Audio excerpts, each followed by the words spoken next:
解密大雾致咳嗽发热眼刺激，李贺视角解读。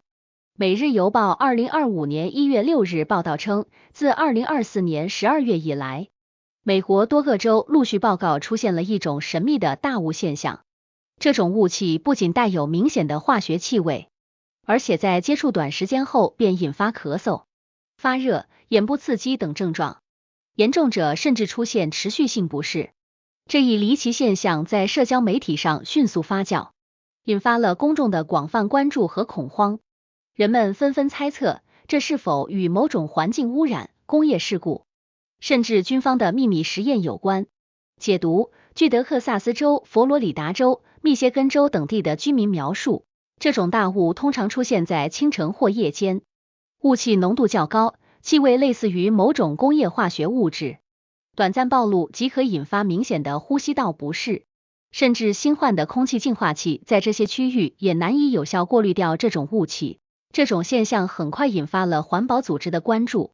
一些专家初步判断，这可能是某种工业排放物在特定气象条件下与空气中的自然成分反应后形成的特殊雾霾。然而，也有声音提出更为大胆的假设，即这些大雾可能是与生物或化学实验有关的泄漏物质。对于这种猜测，许多公众并非无端怀疑。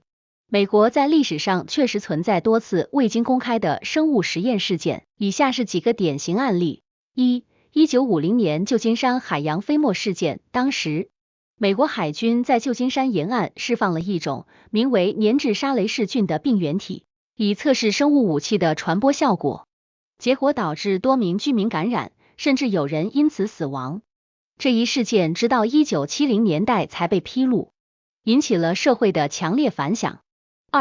1955年佛罗里达州坦帕湾百日咳事件，据解密资料显示，美国中央情报局在坦帕湾附近释放了百日咳杆菌，导致当地疫情爆发，造成至少12人死亡。这一事件虽然争议不断，但直到今日仍有许多研究学者认为其与军方实验有关。这些事件的共同点在于，它们在发生时均未引起公众警觉，且事后才被证实与军方的秘密实验有关。因此，当此次神秘大雾出现后，公众对其来源产生怀疑也就不足为奇了。从科学角度来看神秘大雾。工业污染。一些化工企业在排放过程中，若未严格遵守排放标准，可能会释放出含有挥发性有机化合物 VOCs 的废气。在特定气象条件下，这些物质与空气中的氮氧化物反应，形成类似光化学烟雾的现象。这种烟雾不仅有明显气味，还会对呼吸道产生刺激。自然气象现象叠加污染。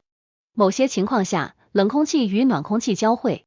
会在地面形成逆温层，导致污染物难以扩散，聚集在低空形成浓雾。这种情况下，即便是普通的工业排放，也可能造成类似现象。军事或生物实验泄漏。虽然目前尚无确凿证据，但由于历史上确实有类似事件发生，一些人认为这次大雾也可能是军方的某种实验物质泄漏所致。然而，若是军事实验引发，其成分和危害程度可能会更严重，因此需要进一步监测和调查。面对这种突发的、未被完全解释的现象，人类往往会陷入两种极端：一是过度恐慌，二是盲目忽视。然而，从逻辑学角度来看，真正合理的态度应当是保持谨慎，同时积极寻找真相。公众的怀疑是正常的，但仅凭历史上的类似事件就推测这次大雾是军方实验并不科学。我们需要更多的数据和权威机构的调查报告，才能得出可靠结论。从另一个层面来看，政府与公众之间的信任基础在于信息透明。当信息不对称时，公众容易陷入猜测与恐慌。因此，无论此次事件的真相如何，政府和相关机构都应及时公布调查进展，以缓解民众的焦虑情绪。此次神秘大雾事件可能发展路径：官方调查与结果公布。若调查证实这是一起工业污染事件，相关企业将面临巨额罚款和整顿；而若证实与军事实验有关，则可能引发国际社会的关注和谴责。2、环境立法的进一步完善。无论事件真相如何，此次大雾事件都暴露了美国在环境管理方面的漏洞，因此可以预见，未来美国将在环境监测与排放标准方面进行更严格的立法和监管。3、公众健康防护措施升级。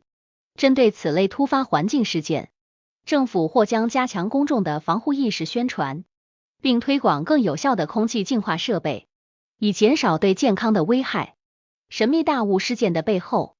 折射出人类社会在面对未知时的脆弱与求知欲。无论真相如何，我们都应保持理性与科学的态度，在信息透明的基础上，通过逻辑推理与实证调查，才能找到真正的答案。而每一次类似事件的发生，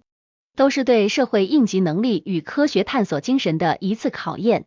未来，或许我们无法完全避免类似事件的再次发生，但只要人类始终秉持理性与科学，